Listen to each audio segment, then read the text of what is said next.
2 Kings chapter 11. And when Athaliah the mother of Ahaziah saw that her son was dead, she arose and destroyed all the seed royal. But Jehosheba, the daughter of King Joram, sister of Ahaziah, took Joash the son of Ahaziah, and stole him from among the king's sons which were slain, and they hid him, even him and his nurse, in the bedchamber from Athaliah, so that he was not slain. And he was with her hid in the house of the Lord 6 years. And Athaliah did reign over the land. In the 7th year Jehoiada sent and fetched the rulers over hundreds, with the captains and the guard, and brought them to him into the house of the Lord, and made a covenant with them, and took an oath of them in the house of the Lord, and shewed them the king's son. And he commanded them, saying, This is the thing that ye shall do, a third part of you that enter in on the Sabbath shall even be keepers of the watch of the king's house. And a third part shall be at the gate of Sur, and a third part at the gate behind the guard, so shall ye keep the watch of the house, that it be not broken down.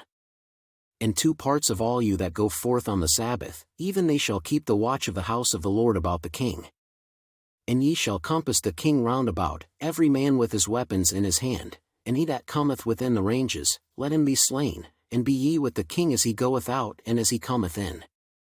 And the captains over the hundreds did according to all things that Jehoiada the priest commanded, and they took every man his men that were to come in on the Sabbath, with them that should go out on the Sabbath, and came to Jehoiada the priest. And to the captains over hundreds did the priest give King David spears and shields, that were in the temple of the Lord. And the guard stood, every man with his weapons in his hand, round about the king, from the right corner of the temple to the left corner of the temple, along by the altar and the temple. And he brought forth the king's son, and put the crown upon him, and gave him the testimony, and they made him king, and anointed him, and they clapped their hands, and said, God save the king. And when Athaliah heard the noise of the guard and of the people, she came to the people into the temple of the Lord.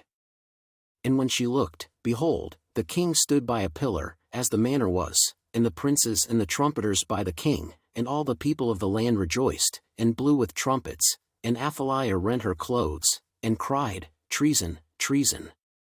But Jehoiada the priest commanded the captains of the hundreds, the officers of the host, and said unto them, Have her forth without the ranges, and him that followeth her kill with the sword.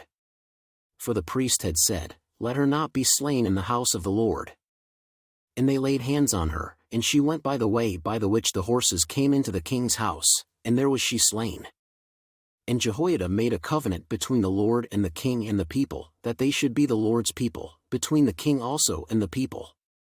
And all the people of the land went into the house of Baal, and brake it down, his altars and his images brake they in pieces thoroughly, and slew Mattan the priest of Baal before the altars. And the priest appointed officers over the house of the Lord. And he took the rulers over hundreds, and the captains, and the guard, and all the people of the land, and they brought down the king from the house of the Lord, and came by the way of the gate of the guard to the king's house. And he sat on the throne of the kings. And all the people of the land rejoiced, and the city was in quiet, and they slew Athaliah with the sword beside the king's house. 7 years old was Jehoash when he began to reign.